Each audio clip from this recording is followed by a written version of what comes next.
Sang Sabda telah menjadi manusia dan tinggal di antara kita. Para sahabat Sabda Hidup yang terkasih, berjumpa kembali bersama saya, Frater Jimmy, dalam permenungan hari ini.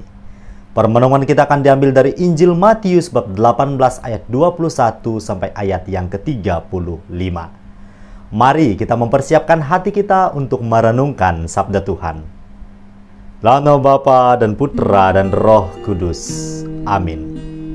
Semoga Tuhan beserta kita sekarang dan selama-lamanya. Inilah Injil suci menurut Matius. Dimuliakanlah Tuhan. Kemudian datanglah Petrus dan berkata kepada Yesus, "Tuhan, sampai berapa kali aku harus mengampuni saudaraku jika ia berbuat dosa terhadap aku? Sampai 7 kali?" Yesus berkata kepadanya, "Bukan, aku berkata kepadamu, bukan sampai 7 kali, melainkan sampai 70 kali 7 kali. Sebab hal kerajaan sorga seumpama seorang raja yang hendak mengadakan perhitungan dengan hamba-hambanya. Setelah ia mulai mengadakan perhitungan itu, dihadapkanlah kepadanya seorang yang berhutang 10.000 talenta. Tetapi karena orang itu tidak mampu melunaskan hutangnya, raja itu memerintahkan supaya ia dijual beserta anak istrinya dan segala miliknya untuk pembayar hutangnya. Maka sujudlah hamba itu menyembah dia, katanya, 'Sabarlah dahulu, segala hutangku akan kulunaskan.' Lalu tergeraklah hati raja itu oleh belas kasihan akan hamba itu, sehingga ia membebaskannya dan menghapuskan hutangnya. Tetapi ketika hamba itu keluar, ia bertemu dengan seorang hamba lain yang berhutang 100 dinar kepadanya.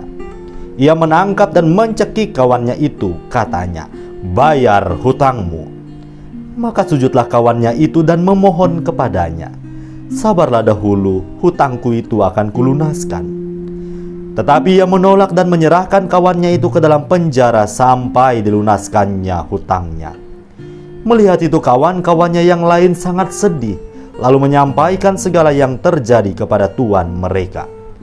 Raja itu menyuruh memanggil orang itu dan berkata kepadanya, 'Hai hamba yang jahat, seluruh hutangmu telah kuhapuskan karena engkau memohonkannya kepadaku. Bukankah engkau pun harus mengasihani kawanmu seperti aku telah mengasihani engkau?' Maka marahlah tuannya itu dan menyerahkannya kepada algojo-algojo sampai ia melunaskan seluruh hutangnya. Maka Bapakku yang di sorga akan berbuat demikian juga terhadap kamu, apabila kamu masing-masing tidak mengampuni saudaramu dengan segenap hatimu." Demikianlah sabda Tuhan. Terpujilah Kristus. Para sahabat Sabda Hidup yang terkasih, sabda Tuhan yang kita dengarkan melalui bacaan Injil tadi berbicara soal pengampunan. Apa yang menjadi dasar mengapa kita harus mengampuni satu sama lain? Jawabannya tidak lain ialah karena pertama-tama kita mengalami pengampunan. Kita merasakan bagaimana rasanya diampuni.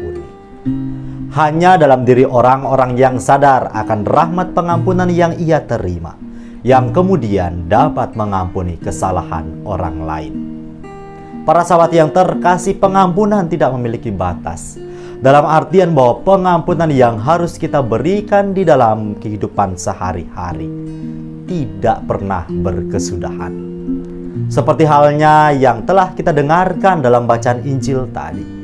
"Tuhan, sampai berapa kalikah aku harus mengampuni saudaraku jika ia berbuat dosa terhadap aku? Sampai 7 kali?" Dan Yesus pun menjawab, "Bukan sampai 7 kali, melainkan sampai 70 kali 7 kali. Para sahabat Sabda Hidup yang terkasih, sabda Tuhan Yesus ini menunjukkan bahwa pengampunan yang harus kita berikan tidak pernah ada batasannya, tidak pernah bisa diukur oleh angka. Maka dari itu, sabda Tuhan hari ini mengajak kita sekalian untuk kian bertumbuh menjadi pribadi yang penuh kasih, pribadi pemaaf, yang dalam dirinya senantiasa terpancar kelembutan hati.